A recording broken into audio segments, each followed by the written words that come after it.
So here we go. It is our Transformer Tuesday today, and like I said, we were going to have a bunch of big reveals over the next week and a half. And here is the first one we got today. This one first showed up on Amazon Australia overnight, and then of course 1 p.m. Eastern Standard Time, Hasbro Pulse dropped the big reveal and pre-order in our laps today. And what is that item we're talking about? We are talking about Transformers Studio Series Rise of the Beast Voyager Class SS-98 Cheetor. We finally get to see Cheetor proper.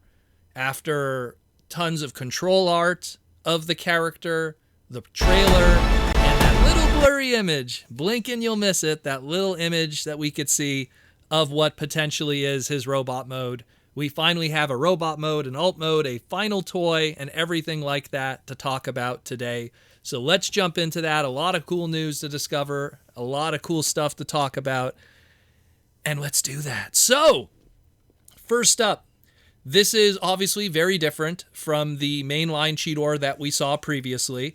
The Main Line Beast kind of related stuff, all of the mainline characters and everything of Rise of the Beast are going to have that more movie aesthetic mixed with the 25-year-old Beast Wars show aesthetic. So you're going to have a little marriage of the two. If you don't like 100% how the studio series and the Beast Wars characters look in this movie, it's almost like they give you an alternative, a more what if it could look like this and that. So you have your choices, which is pretty good.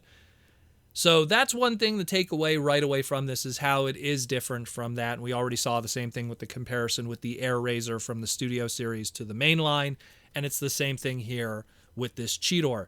Now, we're going to go through the tickered tape first, all the stuff that Hasbro Pulse is talking about in this listing here first, and then we will get into the figure itself. So, number one, MSRP is going to be $34.99. It is the current MSRP for the Voyager class Transformers of Studio Series in our post-2022-2023 inflation world. This is the price of our Voyager class. Now, some people might argue, well, why is a Cheetor a Voyager class price point? I'll get into that in the small nitty-gritty in a moment, but he is going to be a Voyager class figure. The release date on this is planned for April 1st, 2023. Again, much like a lot of the other Rise of the Beast products that have already went up for pre-order.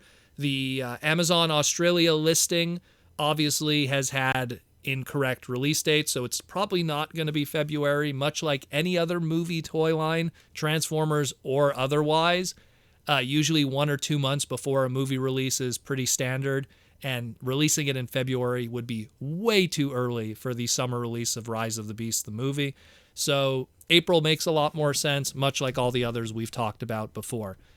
Now, into the product description, it says here that the figure is going to be 6 inches tall in robot mode. Now, people are going to say, well, isn't 6 inch pretty standard for the robot mode of most of our deluxe classes? And you would be correct. 6.5, 6 inches, sometimes 7 even with taller characters is pretty standard. But I think what's going on here is much like a classic case with, let's say, our studio series, a Hot Rod or some other characters.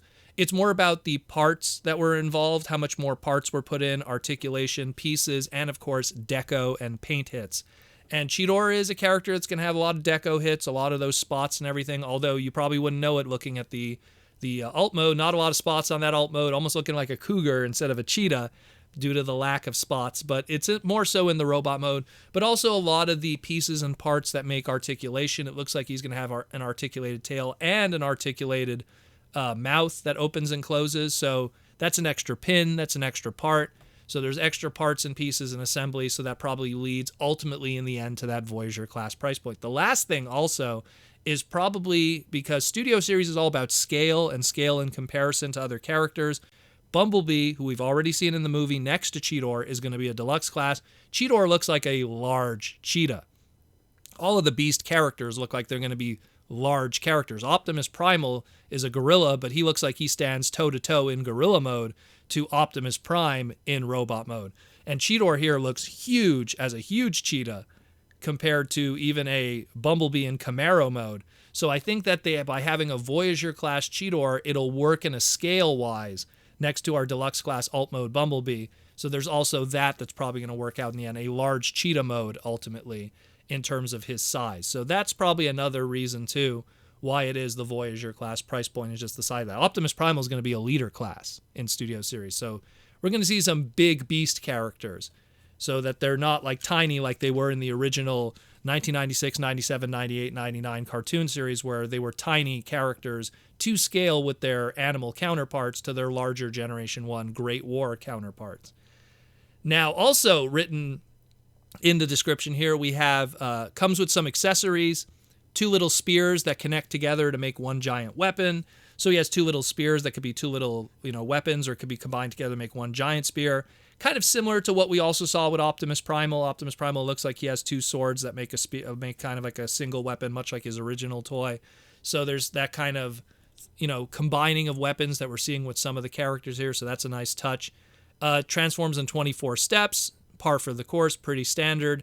And of course, the background that is included with all Studio Series items.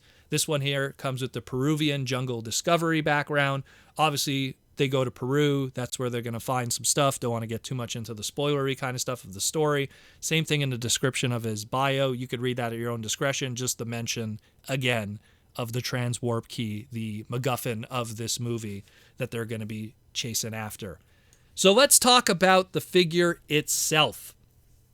So then, we'll start with the alt mode. Again, I like it. I think it looks good. Obviously, this is the movie aesthetic. It's more washed out. It's more those darker colors, those more dynamic colors. There's much more veneering and mechanical detail than something that is 100% an organic cheetah like we were used to with the original Beast Wars. But I like it because it's the movie aesthetic. I've trained myself to get used to that kind of look with their characters. Even the Bumblebee movie itself, when we started to lean more towards a Generation 1 kind of look, there still was that movie aesthetic rumbling in the background to differentiate itself from its original product, and it's the same thing here. I feel like we have Kingdom Cheetor to represent something that's more leaning on what was the original show design. We have that mainline Beast Cheetor that's going to be the marriage of them in between the two. And then you have going all the way in movie design look and everything like that, the Studio Series 1, which matches how he looks in the movie, which is what we would hope that the Studio Series line does, which is trying to match design to the figure. Let's talk about the robot mode. I love the robot mode, to be honest. I know some people might be hating on it, but I like it. I like that, number one, he has all those cheetah spots that are much more noticeable in the robot mode. I like the cheetah spots on his chest, much like his original Transmetal design had the cheetah spots on his chest. Looks really good. All those nice paint hits. I like that the cheetah feet in the front make like kind of like 2 little claw weapons for his hands in robot mode. Nice little like Wolverine claws and everything. He's Cheetor. His transformation is Cheetor. People were probably complaining about the simplicity of the transformation, but let's be real, guys. Cheetor has had the same transformation for 25 years. It's the cheetah stands up on his hind legs, you fiddle with something with the top torso of that cheetah, and you got Cheetor. Some are more intuitive than others, some are less intuitive than others, but all of them transform the same, more or less. If I have one complaint, in all honesty, it's more so, well, maybe 2. I probably was expecting another weapon, maybe a gun or something, but that's not too big a deal because the other toys are going to have it also. So he has this melee weapon with the spear. And the other one is, I don't know, the cheetah head looks very square. Not the cheetah head, the robot mode head looks very square. It obviously has the veneering and detail that is evocative of Cheetor. It does have like that cat kind of face look that he had in the show and stuff. But it's very square. It doesn't have the fully defined crest. But again, I think they're just trying to find a balance between what they're going to be selling with Mainline and what the actual movie is going to depict. At the end of the day, the way I see it is, the movie is going to sell me on this character more than the toy will. If I go to the movie and I like the character, I'm going to be more forgiving of the design. So it's just something where I'm really just basing it on what I'm seeing right now. But I'll be honest, I still like what I see at the end of the day. And considering what I've said in the past, with this movie, Optimus Primal, Optimus Prime, Bumblebee, and Cheetor are going to be the ones that are marketed the most to us. much like how back in the 90s, Cheetor was the face of the Beast Wars brand and really was the face of the brand going into Beast Machines, where he was on all the packaging, where it's going to be kind of the same thing here. Even if he's not a big deal in the movie per se, he's definitely going to be a big deal in all the marketing of the movie, because it's going to be targeting an audience that grew up with Cheetor. And I think that this is going to be pretty awesome. I'll be honest with you. I think it's going to look pretty cool. Now, aside from that, there's not much really I could say. We finally get to see our Cheetor. We finally get to compare it now to that one little small piece of animation that we have. And hey, now we know what the robot mode looks like. Now we just need to see it in motion. And then that'll pretty much be the end of that. And then we'll get ready for a summer release of the movie. I just want to also give a shout out to Andrew Sorohan. He posted a whole bunch of repaint suggestions for this Cheetor, because here's the thing too, what are they going to do with this Cheetor mold afterwards? You know, we always got to look to the future. And I always see them like they're going to probably take a lot of these molds, and that's what the Buzzworthy Bumblebee line exists for. Take that Cheetor mold, give it some kind of repaint, some kind of partial retool, and you could put it in the Buzzworthy Bumblebee Studio Series line, and you could get some mileage out of that mold. And Andrew here posted a whole bunch of different ideas and variations. It's kind of his thing, so go check out his stuff that he posts online. But he put on top of the regular Cheetor, you know, cartoon colors, Fox Kids colors, Tigatron colors, Transmetal colors, Night Attack Cheetor from the Beast Machines, Shadow Panther, Night Prowler colors from the Halloween Horrorcons. There's even more. The sky's the limit with that one. You could do even like, Tony the Tiger Cheetor colors.